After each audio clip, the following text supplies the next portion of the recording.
So what on earth could a rainbow and an atom possibly have in common? Well, it turns out that sense of pure wonder you get from looking at a rainbow led directly to one of the most profound inventions in physics, a device that let us actually see the building blocks of our universe for the very first time. And that is the core mystery we're going to unravel today.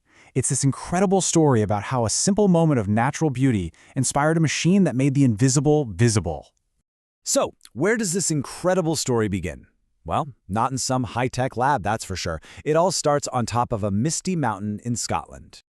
Picture this, it's 1894, and a physicist named C.T.R. Wilson is just completely mesmerized by the rainbows he's seeing in the clouds. He wasn't trying to split the atom or anything crazy like that. Nope, he was just a super curious guy who saw something beautiful and thought, I have to figure out how to make that myself, back in his lab at Cambridge. But while Wilson was off chasing clouds, literally, the rest of the physics world, well, they were chasing ghosts. They were staring down this huge, invisible problem. You see, scientists had just discovered these brand new, powerful forces, things like X-rays and radioactivity. They knew tiny particles were being shot out from atoms, but here's the kicker, they had absolutely no way to see them. It was like trying to study the wind without being able to see leaves or dust getting kicked up. This was the million-dollar question. I mean, how could you possibly track something that's smaller than a wavelength of light and completely invisible? It just seemed impossible. And this is where it gets wild. Incredibly, Wilson, who's still totally obsessed with his rainbows, is about to just stumble right into the answer. His whole setup, his little cloud-in-a-bottle experiment, it all boiled down to two key physics principles. Okay, so the first thing is something called supersaturation. The best way to think about it is like a sponge that's just overfilled with water. It's so full, it's just waiting for the tiniest touch to let all that water go. Wilson did this by taking some moist air and letting it expand really, really fast. That cooled it down and got it into this super unstable, ready-to-go state.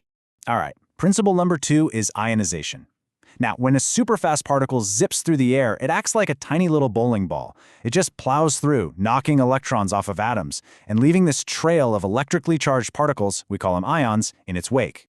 And here, this is where the magic happens. This is where those two ideas just brilliantly smash together. So Wilson creates that supersaturated, overfilled sponge state inside his chamber. And then, at that exact moment, an invisible particle comes flying through, leaving that trail of ions. And what do those ions do? They act as the trigger. They're the slightest touch that the vapor was waiting for, and bam, you get an instant, visible cloud that forms right along the particle's path. It's honestly the perfect analogy. Think about a jet plane flying way up in the sky. You can't see the plane itself. It's too small and far away. But you can definitely see the white contrail it leaves behind, right? The cloud chamber is doing the exact same thing, but for the fundamental particles of our universe. It's incredible. So eventually, Wilson figures out that the little bits of dust his clouds were forming on, they weren't dust at all. They were actually ions being created by background radiation all around him. So he refines his device, he sticks a radioactive source nearby, and he triggers an expansion. So after all that work, after this completely unexpected mashup of cloud gazing and atomic physics, what did he finally see? What did it actually look like inside his chamber? He saw this. I mean, just look at that. For the very first time in human history, our own eyes were looking at the actual paths of individual subatomic particles. Wilson himself described them as these delicate, thin trails of vapor that lit up like gleaming threads. This was absolutely monumental. This wasn't just a theory anymore, or some indirect measurements on a dial. These were the literal footprints of alpha particles and electrons, made visible. A brand new window into the atomic world had just been blown wide open. But you know, what's truly amazing about Wilson's invention isn't just how powerful it was, it's how simple and accessible the whole idea turned out to be. I mean, the basic principle is so solid that you have cloud chambers ranging from these massive, multi-ton machines flying on high-altitude balloons all the way down to simple versions that, believe it or not, you can build right in your own garage or classroom. And that's just a testament to how brilliant and simple the idea is. We're talking about a Nobel Prize-winning concept that's so fundamental, people have built working versions using stuff like peanut butter jars and plumber's friends. It's science brought right down to earth, accessible to anyone with a bit of curiosity. So what are you actually seeing in one of these homemade detectors? Get this, you're seeing cosmic rays.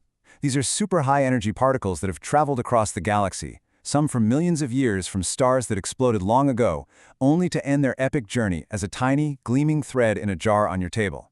How cool is that? But the cloud chamber quickly became more than just a way to spot particles. See, physicists realized if they added a magnetic field, they could turn it into a seriously powerful analysis tool. The magnet forces any charged particles to curve as they fly through.